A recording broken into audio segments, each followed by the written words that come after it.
Secularism is the principle of the separation of government institutions and persons mandated to represent the state from religious institutions and religious dignitaries. One manifestation of secularism is asserting the right to be free from religious rule and teachings, or, in a state declared to be neutral on matters of belief, from the imposition by government of religion or religious practices upon its people. Another manifestation of secularism is the view that public activities and decisions, especially political ones, should be uninfluenced by religious beliefs and/or practices. Secularism draws its intellectual roots from Greek and Roman philosophers such as Epicurus and Marcus Aurelius, from Enlightenment thinkers such as John Locke, Denis Diderot, Voltaire, Baruch Spinoza, James Madison, Thomas Jefferson, and Thomas Paine, and from more recent freethinkers and atheists such as Robert Ingersoll and Bertrand Russell.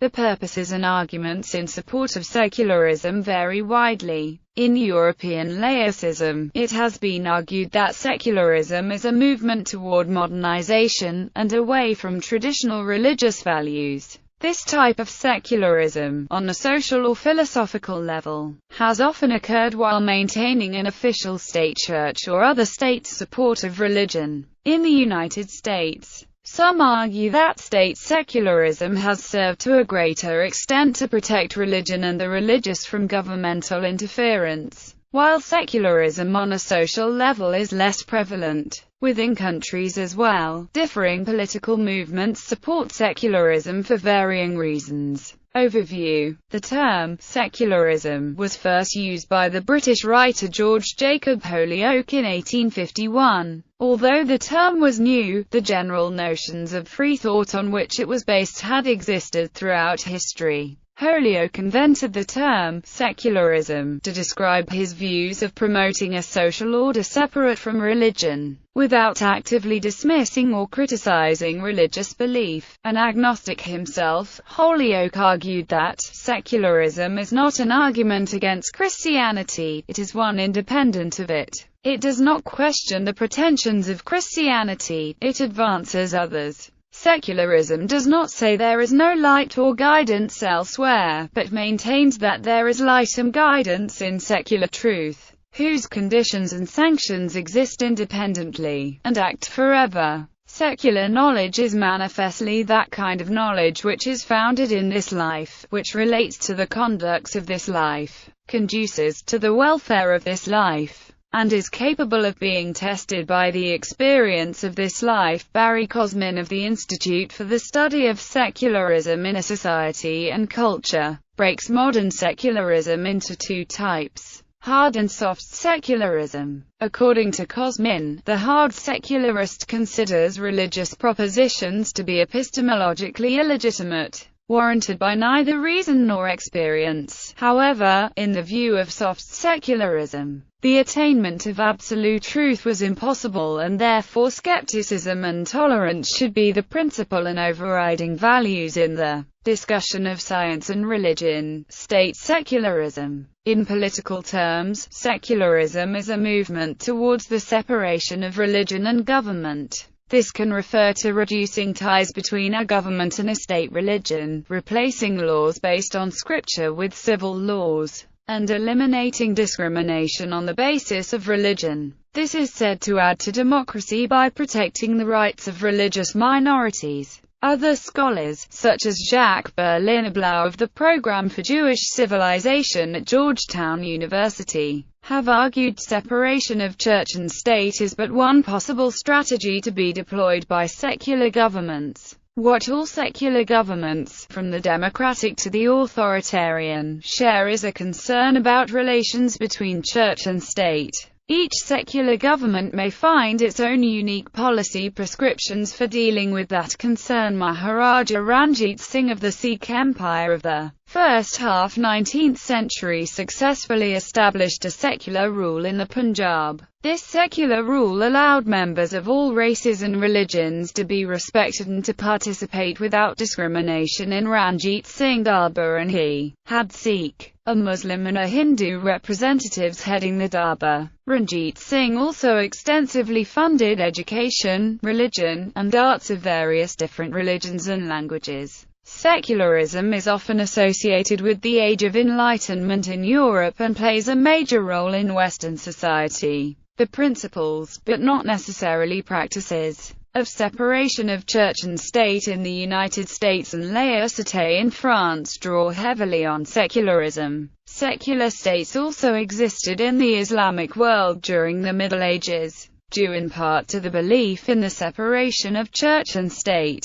Secularists tend to prefer that politicians make decisions for secular rather than religious reasons. In this respect, policy decisions pertaining to topics like abortion, contraception, embryonic stem cell research, same-sex marriage, and sex education are prominently focused upon by American secularist organizations such as the Center for Inquiry. Most major religions accept the primacy of the rules of secular, democratic society but may still seek to influence political decisions or achieve specific privileges or influence through church-state agreements, such as a concordat. Many Christians support a secular state, and may acknowledge that the conception has support in biblical teachings, particularly the statement of Jesus in the Book of Luke. Then give to Caesar what is Caesar's, and to God what is God's. However, some Christian fundamentalists oppose secularism, often claiming that there is a radical secularist ideology being adopted in current days and see secularism as a threat to Christian rights and national security. The most significant forces of religious fundamentalism in the contemporary world are fundamentalist Christianity and fundamentalist Islam. At the same time, one significant stream of secularism has come from religious minorities who see governmental and political secularism as integral to preserving equal rights.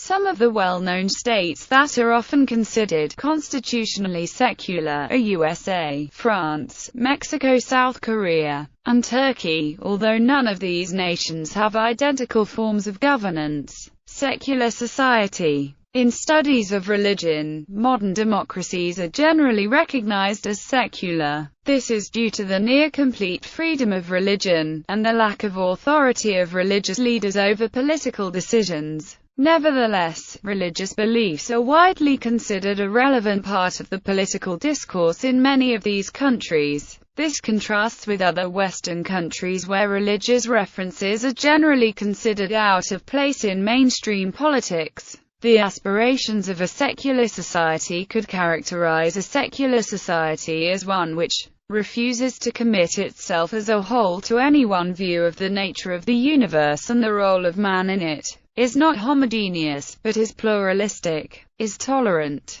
It widens the sphere of private decision-making. While every society must have some common aims, which implies there must be agreed on methods of problem-solving, and a common framework of law, in a secular society these are as limited as possible. Problem-solving is approached rationally, through examination of the facts. While the secular society does not set any overall aim, it helps its members realize their aims. Is a society without any official images, nor is there a common ideal type of behavior with universal application. Positive ideals behind the secular society. Deep respect for individuals and the small groups of which they are a part. Equality of all people. Each person should be helped to realize their particular excellence. Breaking down of the barriers of class and caste. Modern sociology has, since Max Weber, often been preoccupied with the problem of authority in secularized societies and with secularization as a sociological or historical process.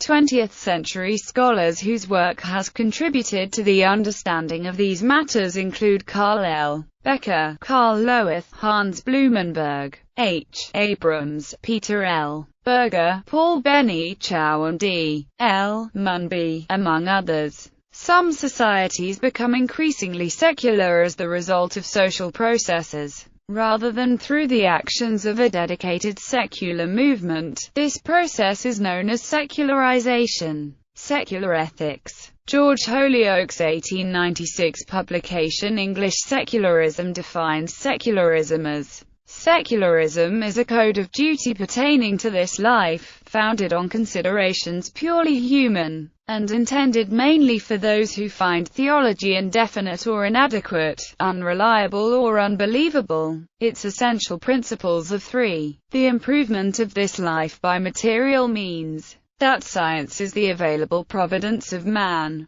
that it is good to do good, whether there be other good or not, the good of the present life is good, and it is good to seek that good. Holyoake held that secularism and secular ethics should take no interest at all in religious questions, and was thus to be distinguished from strong freethought and atheism. In this he disagreed with Charles Bradlaugh, and the disagreement split the secularist movement between those who argued that anti-religious movements and activism was not necessary or desirable, and those who argued that it was. Contemporary ethical debate is often described as secular, with the work of Derek Parfit and Peter Singer, and even the whole field of contemporary bioethics, having been described or self-described as explicitly secular or non-religious. American interpretation of secularism. It has been argued that the definition of secularism has frequently been misinterpreted. In a 2012 Huffington Post article titled "Secularism is Not Atheism," Jacques Berliner Blau, director of the Program for Jewish Civilization at the Edmund A. Walsh School of Foreign Service at Georgetown University, wrote that secularism must be the most misunderstood and mangled ism in the American political lexicon. Commentators on the right and the left routinely equate it with Stalinism, Nazism and socialism, among other dreaded ISMs. In the United States, of late, another false equation has emerged. That would be the groundless association of secularism with atheism. The religious right has profitably promulgated this misconception at least since the 1970s. Secularist website Concordat also backed the notion that secularism has at times been mistaken as a word that reflects one's personal religious views, stating that some opponents of church-state separation redefine secularism as state neutrality to allow their group, among others, to get state funding. Others try to discredit it by conflating secularism with atheism. But it's a political, rather than a religious doctrine, and its purpose is to help level the playing field in order to give a better chance for human rights organizations. Groups such as the National Secular Society and Americans United Campaign for Secularism are often supported by humanists. In 2005, the National Secular Society held the inaugural Secularist of the Year award ceremony. Its first winner was Maryam Namazi, of the Worker Communist Party of Iran, and of the Council of Ex-Muslims of Britain, which aims to break the taboo that comes with renouncing Islam and to oppose apostasy laws and political Islam. The Scottish Secular Society is active in Scotland and is currently focused on the role of religion in education. In 2013 it raised a petition at the Scottish Parliament to have the Education Act 1980 changed so that parents will have to make a positive choice to opt into religious observance. Another secularist organization is the Secular Coalition for America. The Secular Coalition for America lobbies and advocates for separation of church and state as well as the acceptance and inclusion of secular Americans in American life and public policy. While Secular Coalition for America is linked to many secular humanistic organizations and many secular humanists support it, as with the Secular Society, some non-humanists support it. Local organizations work to raise the profile of secularism in the communities and tend to include secularists, freethinkers, atheists, agnostics, and humanists under their organizational umbrella. Student organizations, such as the Toronto Secular Alliance, try to popularize non-theism and secularism on campus. The Secular Student Alliance is an educational non-profit that organizes and aids such high school and college secular student groups. In Turkey, the most prominent and active secularist organization is Ataturk Thought Association, which is credited for organizing the Republic protests, demonstrations in the 4 largest cities in Turkey in 2007, where over 2 million people, mostly women, defended their concern in and support of secularist principles introduced by Mustafa Kemal Ataturk. Leicester Secular Society, founded in 1851, is the world's oldest secular society.